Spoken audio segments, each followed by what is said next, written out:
Hello everyone, स्वागत है आप सबका आज के करंट अफेयर एनालिसिस लेक्चर में, जिसमें Indian express, PIB and other sources से ली गई न्यूज़ को होलिस्टिकली एनालाइज किया जाएगा आपके प्रीलिम्स, मेंस एंड इंटरव्यू को ध्यान में रखते हुए। ये लेक्चर आपके यूपीएससी, स्टेट पीसीएस एग्जाम्स के लिए उपयोगी साबित हो सकता है। लेक्चर से रिलेटेड वैल्यू एडिशन की पीडीएफ टेलीग्राम चैनल पर मिल जाएगी, जिसकी लिंक मैं नीचे डिस्क्रिप्शन बॉक्स में दे दूँगी। जाना है वहाँ, ज्वाइन करना है डेली करंट अफेयर की पीडीएफ्स के लिए। स्टार्ट करते हैं आज का लेक्चर भी एक मोटिवेशनल कोट से। The future belongs to those who believe in the beauty of their dreams. यानी कि आपको अगर किसी को भी भरोसा नहीं है आपके ऊपर, अगर आपको खुद के सपनों पे भरोसा है ना, तो आप कर जाएंगे। ठीक है, फ्यूचर आपके हाथ में होगा। मैं महिमा मिश्रा प्रेजेंट करती हूँ आज का Indian express newspaper analysis. Index देखते हैं क्या पढ़ना है और क्यों पढ़ना है। PM on Israel Palestine war. Global south summit हुआ था, जिसमें पीएम ने अपने कुछ व्यूज़ प्रेजेंट किए हैं। यहाँ पे ऐसे रिलेटेड मटेरियल बहुत खास मिला है, तो मैंने ये वाली न्यूज़ को कवर करना चाहा। Haryana law for 75 Kota for local, ये देखेंगे इसके क्या कॉन्स्टिट्यूशनल प्रोविजंस हैं। हरियाणा कोर्ट ने क्यों इसे कॉन्स्टिट्यूशनली इनवैलिड करार कर दिया है। मालदीव्स में न्यू प्रेसिडेंट बने हैं, वो प्रो चाइना है। अब देखेंगे यहाँ पे इंडिया मालदीव्स रिलेशन पे क्या इम्पैक्ट होगा और ट्रेडिशनली हमारा क्या रिलेशन रहा है। स्टार्ट करते हैं पहली न्यूज़ से।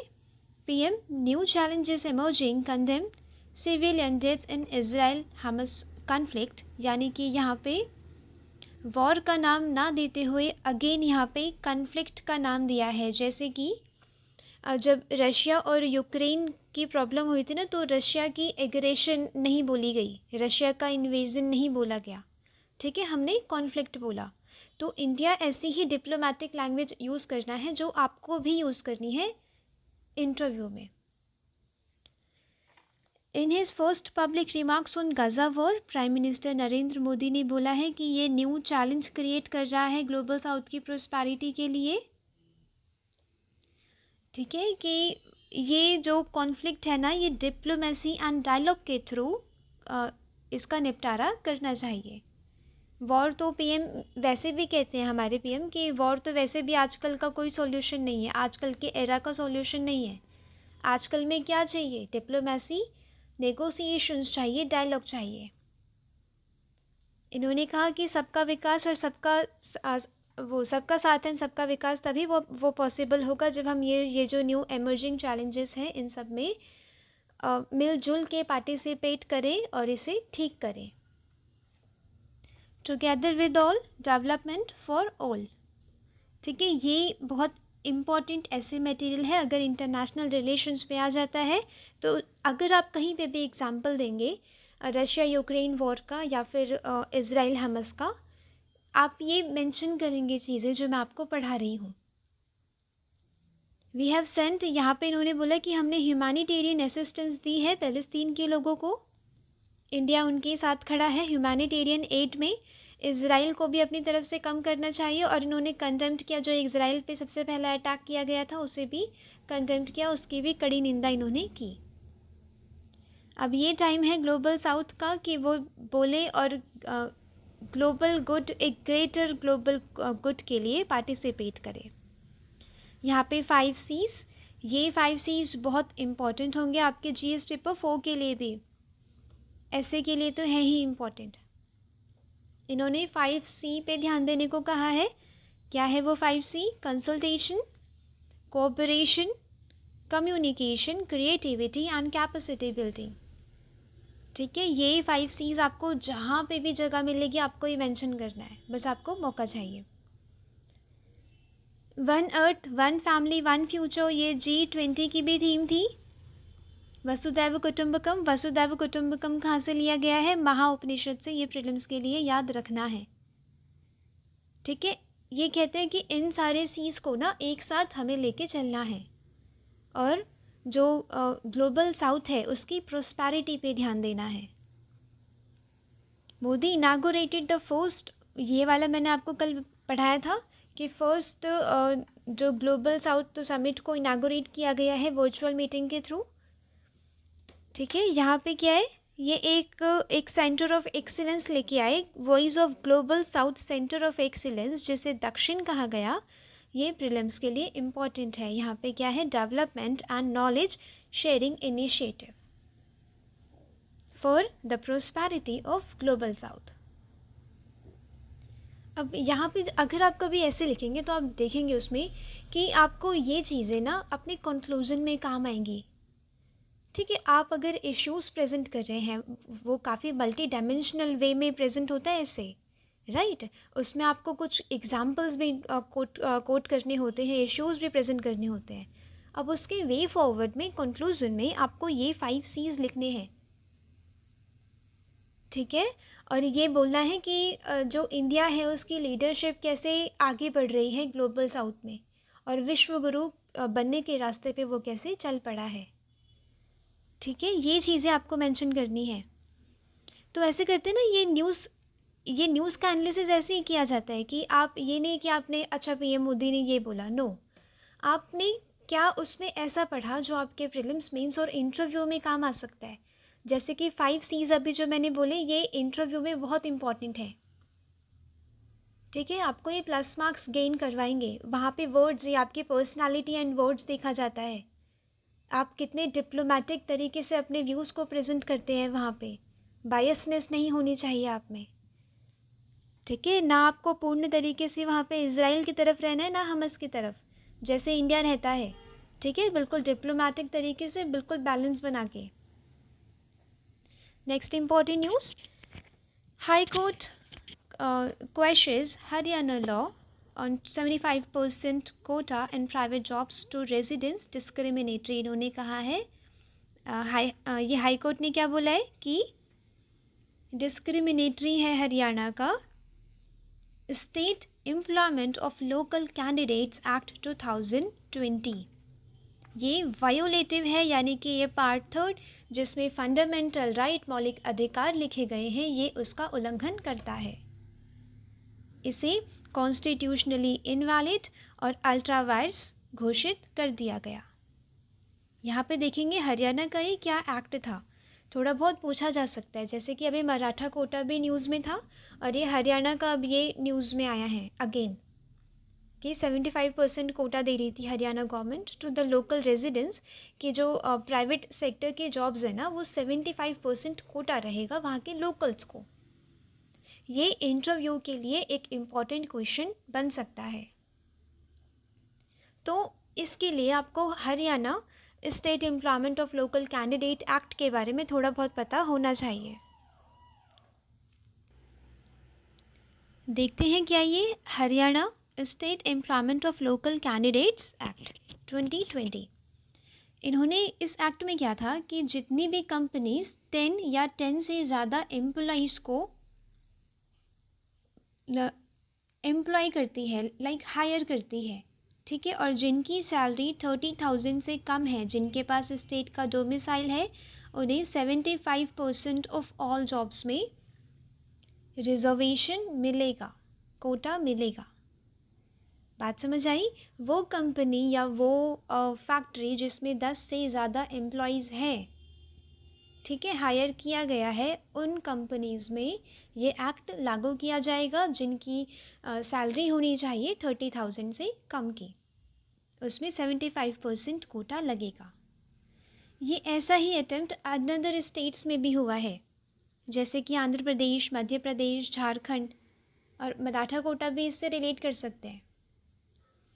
The job quota bill passed in Andhra Pradesh legislative assembly 2019 में। आंध्र प्रदेश में भी ऐसा ही बिल पास किया गया था जिसमें 3/4 ऑफ प्राइवेट जॉब्स लोकल को देने की बात कही गई, कि वहाँ के जो लोकल्स हैं, जो आंध्र प्रदेश के जो रेजिडेंट्स हैं, उन्हें जॉब्स मिलेंगी।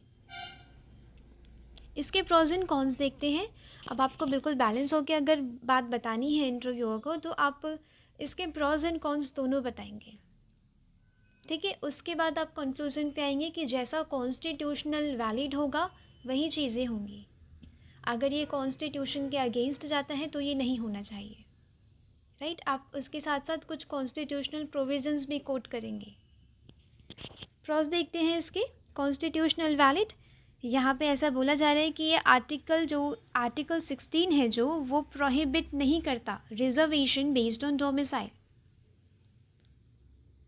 ठीक है, those people who wear all the negative externalities generated by job creating establishment, यानी कि जो अगर पहली जॉब अगर लोकल्स को मिले ना तो दिक्कत नहीं होगी, माइग्रेशन की प्रॉब्लम्स को ठीक कर सकता है ये। Equality among the weakest sections of society, ठीक है, जो वहाँ के जो लोकल्स हैं जो उतने अच्छे स्तर पे नहीं हैं, उन्हें जॉब प्रोवाइड करना, ये एक एफर्मेटिव एक्शन होगा। ठीक है, आर्टिकल 14 का जो स्पिरिट है इक्वल प्रोटेक्शन ऑफ लॉ, जिसके अंदर एफर्मेटिव एक्शन से लिए जा सकते हैं, like should be treated alike, right, वो यहाँ पे वैलिड होगा। सुइटेबल सॉल्यूशन फॉर अनएम्प्लॉयमेंट, जो अनएम्प्लॉयमेंट होती है, इधर उधर माइग्रेशन होती है, उसे टैकल किया जा सकता है। अर्बन सिटीज़ की जो प्रॉब्लम हो रही है माइग्रेशन की वजह से, जो अर्बनाइजेशन एंड जो प्रॉब्लम एक्सेलरेट हो रही है, वो चीज़ें कम की जा सकती हैं यहाँ पे, क्योंकि यहाँ पे जब लोकल में ही एम्प्लॉयमेंट मिलेगा एक अच्छा खासा, तो पीपल बाहर जाएंगे ही नहीं। Special provisions for job for education of states, Andhra Pradesh, Telangana, ये आर्टिकल 371D और E में भी मेंशन है, स्पेशल सर्कमस्टांसेस में। लोकल इकोनॉमी को बूस्ट करेगा, लोकल इकोनॉमी को बूस्ट करना मतलब अगर लोकल्स को जॉब मिलेगी तो वहाँ जो उनके पैसे होंगे वो लोकल इकोनॉमी में ही लगेंगे, ठीक है, उन्हें स्किल्स प्रोवाइड कराई जाएंगी। Hiring local people means companies do not have to bear the relocation cost of employees और reduce their operational cost, operational cost जैसे कि लेबर की कॉस्ट होती है, ठीक है। ऐसा नहीं होगा कि अगर आंध्र प्रदेश में कोई कंपनी है जो इस्टेब्लिश होना चाहती है बट वहाँ पे लोकल्स उतने स्किल्ड नहीं हैं, तो क्या होगा, वो कहीं और चली जाएगी, कहीं और पे इस्टेब्लिश कर देगी। इसके लिए अगर 75% ऑफ कोटा दे रहे हैं तो इसका मतलब ये है कि अनस्किल्ड को तो हायर नहीं किया जाएगा, राइट, स्किल प्रोवाइड कराई जाएंगी। इम्प्रूव प्रोडक्टिविटी, लोकल एम्प्लॉयज़ होते हैं वो local language, culture, business environment का उन्हें पता होता है, लोकल में कौन कौन से रिसोर्सेज हैं, कैसे उनका यूज़, उनका यूटिलाइजेशन किया जा सकता है, ये लोकल्स को ज़्यादा पता होता है। कॉन्स देखेंगे यहाँ पे, ये इन्वेस्टर्स को हटा सकता है स्टेट से, ठीक है, यानी कि अगर स्टेट में कोटा है, राइट, 75% ऑफ कोटा है फॉर एग्जांपल हरियाणा का, तो यहाँ पे क्या होगा, पर वहाँ पे उतनी स्किल्स नहीं है। इन्वेस्टर क्या सोचेंगे कि यहाँ पे तो अगर मैंने फैक्ट्री इस्टेब्लिश करी तो मुझे अनस्किल्ड लोग ही मिलेंगे, क्योंकि यहाँ पे उतना स्किल जनरेशन नहीं है, बट दे रहे हैं स्टेट गवर्नमेंट कोटा, तो वो बाहर चले जाएंगे। ये ऑटो एंड आईटी सेक्टर में हो सकता है, क्योंकि यहाँ के जो ये वाले सेक्टर हैं ये मैन पावर पे ज़्यादा रिलाई करते हैं, ज़्यादा निर्भर रहते हैं, skilled man power. Okay, effect existing industries, raising the son of soil, son of soil मतलब मिट्टी के बच्चे। ये सन ऑफ सॉइल कॉन्सेप्ट में क्या होता है, ज़्यादा प्रेफरेंस दी जाती है लोकल्स को। Preventing the free movement of manpower resources in the state from other regions can have the adverse impact, यानी कि फ्री मैन पावर रिसोर्सेज का फ्री मूवमेंट, ये क्या होती है, जैसे कि कोई यूपी एंड बिहार या फिर अलग अलग स्टेट्स के कुछ स्किल्ड मैन पावर होंगे जो इस आंध्र प्रदेश की इंडस्ट्री में काम करना चाहते होंगे, बट वो यहाँ पे नहीं आ सकते क्योंकि लोकल्स को ज़्यादा प्रेफरेंस दी जा रही है, उन्हें प्रेफरेंस नहीं मिल रही है। तो क्या होगा, ये जो पहले से इंडस्ट्रीज इस्टेब्लिश हैं उन्हें अफेक्ट कर सकता है, ठीक है। Can cause extreme talent crunch, companies could create a crippling talent crunch, जैसे कि गिग इकोनॉमी वगैरह में फ़र्क इसका पड़ सकता है। जो टैलेंट है उसे नहीं बढ़ावा दिया जाएगा, लोकल्स को बढ़ावा दिया जाएगा, ठीक है, आपको ये इंटरव्यू में कहना है, ऐसा इसका एक कौन है। अगेंस्ट द कॉन्स्टिट्यूशन, आर्टिकल 19 क्या कहता है, free movement, freedom of movement and consequently employment with in India, ठीक है, आर्टिकल 19 उसका उल्लंघन होगा, ये ऐसा इसमें कहा गया है। Article 14, equality before law irrespective of the place of birth, right. ये वाले आर्टिकल्स इंपॉर्टेंट है, ये तो बेसिक पॉलिटी है। Article 15 guards against discrimination based on place of birth. And article 16 कि पब्लिक एम्प्लॉयमेंट में कोई बर्थ प्लेस बेस्ड डिस्क्रिमिनेशन नहीं होगा, और अगर एम्प्लॉयमेंट कोटा प्रोवाइड कराना है तो वो पार्लियामेंट के थ्रू होगा, स्टेट लेजिस्लेचर्स के थ्रू नहीं होगा। ठीक है, आपको ये दोनों ये जो प्रोज एंड कॉन्स हैं इन सबको बोलना है, वहाँ पे अपने व्यूज़ प्रेजेंट करने हैं और बोलना है कि वे फॉरवर्ड क्या है, कॉन्स्टिट्यूशनली वैलिड होना चाहिए, लोकल्स को जॉब मिलनी चाहिए, उसके साथ साथ स्किल्स भी प्रोवाइड कराई जानी चाहिए, डिस्क्रिमिनेशन नहीं होना चाहिए, क्योंकि इंडिया एक है। आपको वहाँ पे किसी स्टेट स्पेसिफिक स्टेटमेंट नहीं देना, कोई बायस्ड स्टेटमेंट नहीं होना चाहिए आपको ये दिखाना है कि इंडिया के लिए आपको काम करना है और इंडिया की समृद्धि ही आपकी समृद्धि है। ठीक है, reservation policy could be implemented in a way that does not hamper the free movement of man power, यानी कि रिजर्वेशन ऐसा लगाइए जिसमें मैन पावर की जो मूवमेंट है, जो फ्री मूवमेंट है, उस पर असर ना पड़े।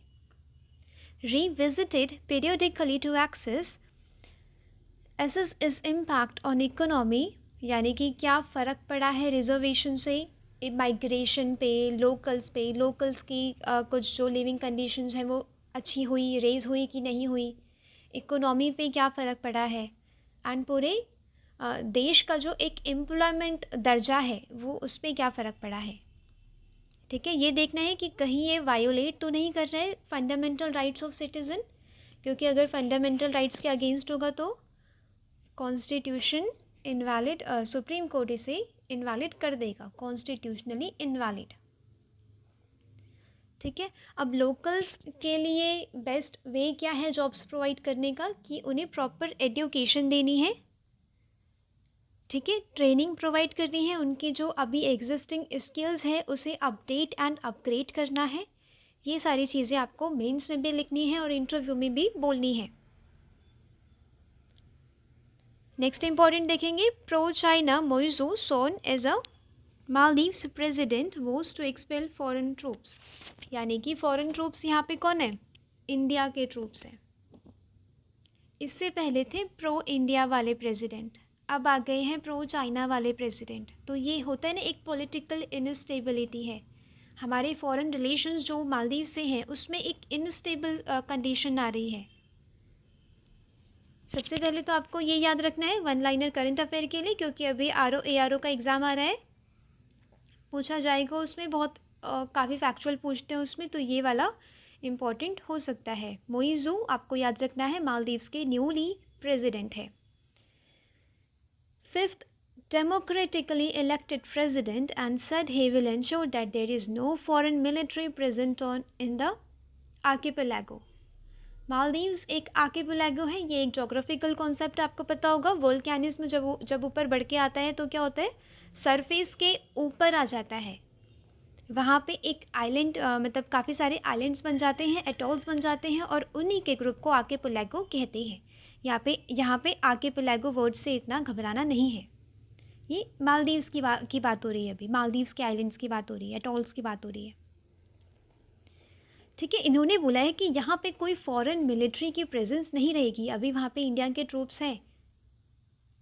ठीक है, ये सीधे सीधे निशाना साध रहे हैं इंडिया पे। Campaigning on a promise to evict Indian military personnel and balance trade, अभी जो ट्रेड है वो इंडिया के फेवर में ज़्यादा है, और ये कह रहे हैं कि हम बैलेंस करेंगे ट्रेड को।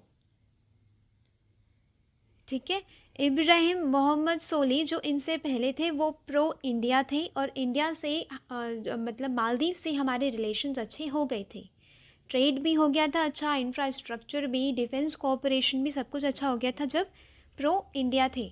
अब प्रो चाइना होने के जो प्रेसिडेंट आए हैं वो प्रो चाइना है, तो हमारे रिलेशंस कुछ बिगड़ सकते हैं मालदीव से। ये देखेंगे लक्षद्वीप से मालदीव्स को अलग करने वाला, यहाँ पे 10 डिग्री चैनल है, याद रखना है, सॉरी 8 डिग्री चैनल मिलेगा इधर। याद रखनी है ये चीज़, ठीक है। इंडिया मालदीव्स रिलेशन देखेंगे, सिक्योरिटी पार्टनरशिप। क्या है सिक्योरिटी पार्टनरशिप? जब वहाँ पे प्रो इंडिया प्रेसिडेंट थे तो काफ़ी सिक्योरिटी में, इंफ्रास्ट्रक्चर में, टूरिज़्म में एक दूसरे की पार्टनरशिप्स ली गई। अगर आप आईआर में लिखेंगे, क्योंकि अभी न्यू प्रेसिडेंट वहाँ पे थोड़े बहुत इंडिया आउट के भी कैंपेन चलते हैं कि जो इंडिया के फॉरेन ट्रूप्स हैं वो बाहर जाए, ठीक है। ये चीज़ें न्यूज़ में रहती हैं, न्यूज़ में रहती हैं, इसका मतलब क्वेश्चन एक्सपेक्ट किया जा सकता है मेंस में। क्या करेंगे? मल्टी डायमेंशनल वे में आप किसी भी कंट्री से रिलेशंस को प्रेजेंट करेंगे, ठीक है।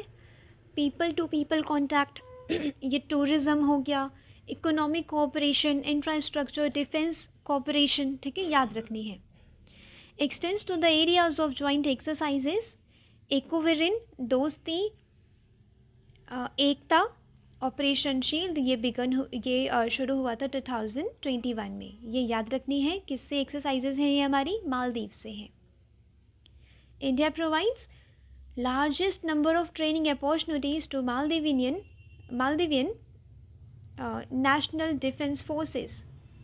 हम उनकी 70% ऑफ ट्रेनिंग रिक्वायरमेंट्स को फुलफ़िल करते हैं। ये बात ध्यान रखनी है इंटरव्यू में बोलने के लिए, कि ऐसा नहीं है कि अगर ट्रेड फेवर में है इंडिया के तो बस इंडिया ले ही रहा है।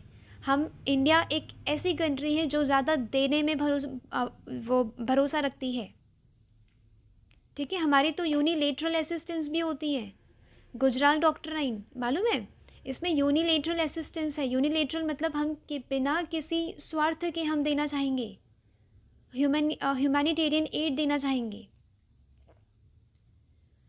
ठीक है। रिहैबिलिटेशन सेंटर, यहाँ पे drug detoxification and rehabilitation centre बनाया गया था इंडिया के असिस्टेंस के द्वारा, जिसका नाम है Addu. This centre is one of the 20 high impact community development projects चल रहे हैं वहाँ पे, इंडिया के द्वारा इम्प्लीमेंट किए गए हैं। Health care, education, fisheries and tourism, sports and culture, इन सब से रिलेटेड काफ़ी सारे वहाँ पे डेवलपमेंटल प्रोजेक्ट्स चल रहे हैं मालदीव्स में हमारे। इकोनॉमिक कोऑपरेशन, टूरिज़्म से ही मालदीवियन की इकोनॉमी चलती है, ठीक है। अब हमारी कंट्री के कितने सारे रेजिडेंट्स हैं, कितने सारे सिटीजन्स हैं जो मालदीव्स को एक टूरिस्ट डेस्टिनेशन देखते हैं। इन 2021 अगस्त, एफकॉन्स, ये एक अमेरिकन इंडियन कंपनी है, signed a contract with for the largest ever infrastructure project, great Male connectivity project. याद रखना है, ये बोलना है इंटरव्यू में।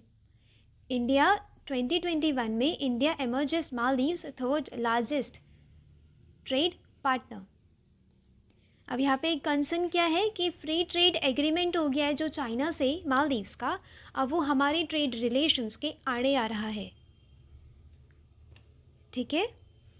Infrastructure project, Honey Madho international airport, ये भी इंडिया के क्रेडिट और ग्रांट की वजह से हुआ है। National college for policy and law enforcement, ये भी एक्सटर्नल मिनिस्ट्री जो थी हमारी, उन्होंने इसका इनागोरेशन किया था। ये बहुत लार्जेस्ट ग्रांट है हमारी मालदीव्स को। ग्रेटर माले कनेक्टिविटी प्रोजेक्ट, ये 6.74 लॉन्ग ब्रिज है जो मालदीव्स के आइलैंड्स हैं उनको कनेक्ट करने के लिए यहाँ पे ब्रिज बनाया जाएगा, और ये यूज़ करेगा renewable energy.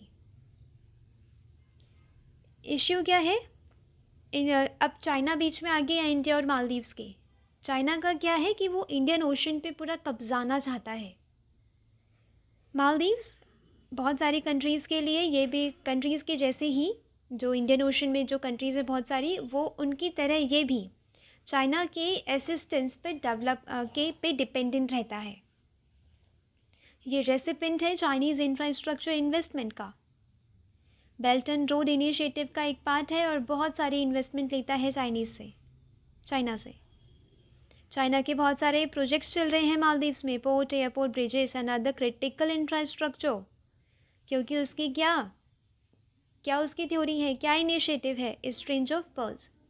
Strange of pearls का मतलब है इंडिया के आसपास जितने भी आइलैंड्स हैं या फिर जितने भी कंट्रीज़ हैं, उसी ऐसे स्ट्रेंज बना देना है। स्ट्रेंज ऑफ पर्ल्स ऐसे धागा बना देना है, वो होता है ना पर्ल्स का धागा, वैसा कि इन सारे आइलैंड्स पे चाइना की प्रेजेंस होनी चाहिए, ऐसा चाइना चाहता है। शिफ्ट इन अलायंस, अब प्रो चाइना स्टैंड्स वाले आ गए हैं, तो अब एक जो हमारा जो रिलेशन था मालदीव से वो इफ़ेक्ट होगा ही। इसके पोटेंशियल स्ट्रैटेजिक इम्प्लीकेशंस हो सकते हैं, चाइना का प्रेजेंस ज़्यादा बढ़ सकता है मालदीव्स पे, और मालदीव्स बहुत इम्पॉर्टेंट कंट्री है स्ट्रैटेजिकली हमारे डिफेंस के लिए, क्योंकि चाइना से बाउंड्री डिस्प्यूट की वजह से हमारे रिलेशंस अच्छे नहीं हैं। ठीक है, अब चाइना की वहाँ पे प्रेजेंस होगी तो ये हमारे लिए दिक्कत की बात करेगा ही। इसीलिए इंडिया ने अपने जो कंसर्न्स हैं ये चाइना की ग्रोइंग प्रेजेंस को दिखाया है ये इंडियन ओशन रीजन में, particularly in countries like Sri Lanka, Pakistan, Maldives. China का वो डेट ट्रैप पॉलिसी पता है आपको क्या होता है? उसमें डेट देना है, यानी कि कर्ज़ा देना है प्रोजेक्ट्स बनाने के लिए उनकी कंट्रीज़ में, जैसे कि मालदीव्स हो गए, पाकिस्तान, श्रीलंका। कर्ज़ा नहीं दे पाएंगे तो वो टेरिटरी या वो पोर्ट या वो प्रोजेक्ट कब्ज़ा लेना है। इंडिया हैज़ रिस्पॉन्डेड, अब इंडिया ने भी रिस्पॉन्ड किया है कि हम भी अपने रिलेशंस अच्छे करेंगे जो इंडियन ओशन की कंट्रीज़ हैं। ठीक है, अदर इंडियन ओशन नेशंस, यहाँ पे इंफ्रास्ट्रक्चर प्रोजेक्ट्स हमारे चल रहे हैं। इंडिया की नेबरहुड फर्स्ट पॉलिसी है, ये एम करती है, काउंटर बैलेंस करती है चाइना की इंक्रीजिंग प्रेजेंस को। जो चाइना की प्रेजेंस बढ़ती जा रही है, हम नेबरहुड फर्स्ट पॉलिसी से अपने आसपास की कंट्रीज़ को अपने पास रखेंगे। पॉलिटिकल डेवलपमेंट्स, अब कभी वहाँ पे प्रो चाइना आ जाता है, कभी वहाँ पे प्रो इंडिया आ जाता है, जिससे हमारे जो ट्रेडिशनल टाइज़ हैं मालदीव से वो मेंटेन करने में दिक्कत आती है। स्ट्रैटेजिक इम्पोर्टेंस क्या है? एक की मैरीटाइम रूट है इंडियन ओशन में मालदीव्स की प्रेजेंस। ठीक है, ये स्ट्रैटेजिकली सिग्निफिकेंट है both India and China. Both countries are likely to closely monitor developments in Maldives और अपना इन्फ्लुएंस करने की कोशिश करेंगी। आपको आंसर लिखना है मल्टी डायमेंशनल वे में, सबसे पहले तो प्रेजेंट करना है, उसके बाद इश्यूज़ बताने हैं कि आखिर आजकल जो रिलेशंस हमारे ख़राब चल रहे हैं उसका क्या कारण है। ये इंटरव्यू में भी पूछा जाएगा। ओके, उससे मैं आपको बताना है ये कारण है। इंडिया हमेशा स्ट्रैटेजिक और डिप्लोमेटिक ही चला है, अपनी प्रेजेंस को हमें बढ़ानी होगी इंडियन ओशन नेशंस के साथ, कोऑपरेट एंड कोऑपरेशन चाहिए होगा। ठीक है, उसके बाद आपको वे फॉरवर्ड में ये सब प्रेजेंट करना है चीज़ें कि हमें चाइना की बढ़ती हुई प्रेजेंस को उस काउंटर करना पड़ेगा। India must play a key role within Indo Pacific security space. ठीक है, क्योंकि इंडिया एक लीडिंग कंट्री है इंडियन ओशन की, और स्ट्रैटेजिकली यहाँ की जो इंडियन ओशन की कंट्रीज़ है ये बहुत इंपॉर्टेंट हो जाती हैं।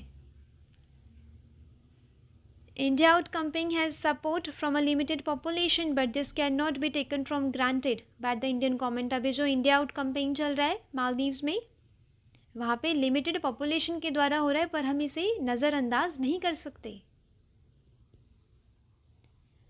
If the issues raised by supporters of the India out are not handled carefully, तो क्या होगा?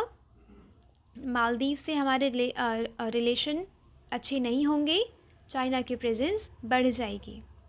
Project Mawsum should provide sufficient space for Maldives to get benefits out of it, boost its economic infrastructural reliance on India।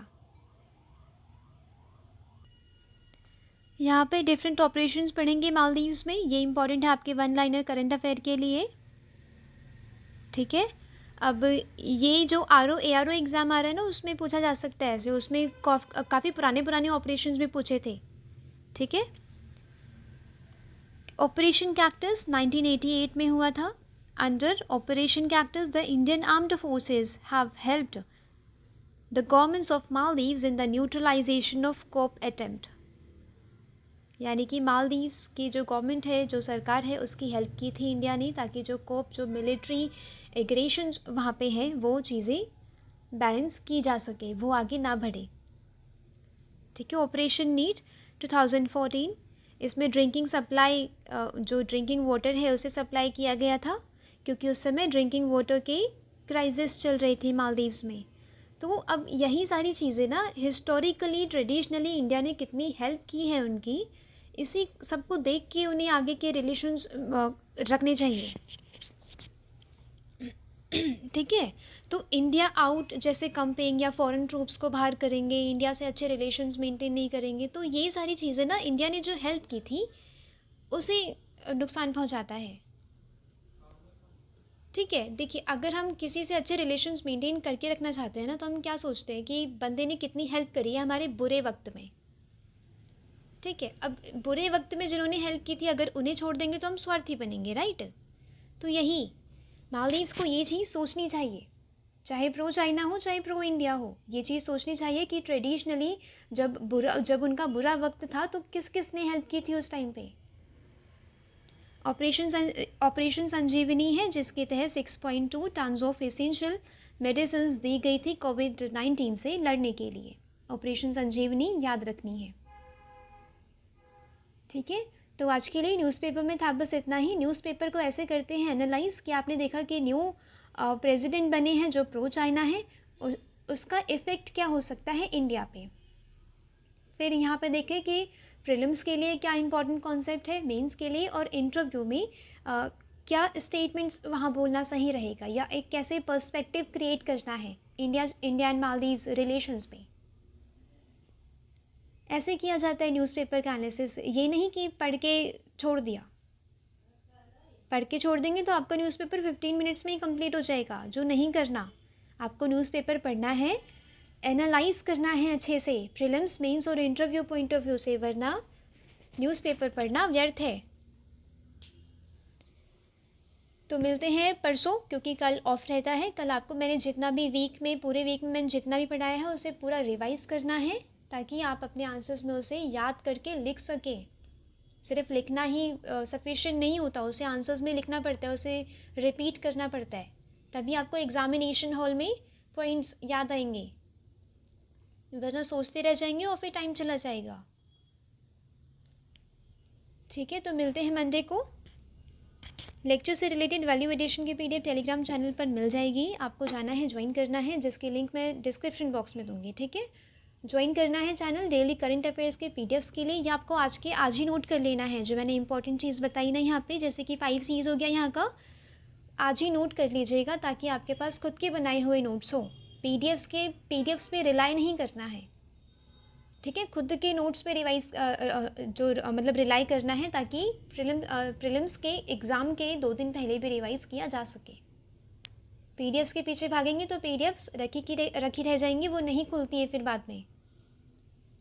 इसीलिए खुद के notes बनाइए, खुद के hand written या फिर ई नोट्स होने चाहिए, आप जो भी प्रेफर करें, और खुद के नोट्स रिवाइज़ करके आंसर्स में अप्लाई करके आगे बढ़ते जाइए।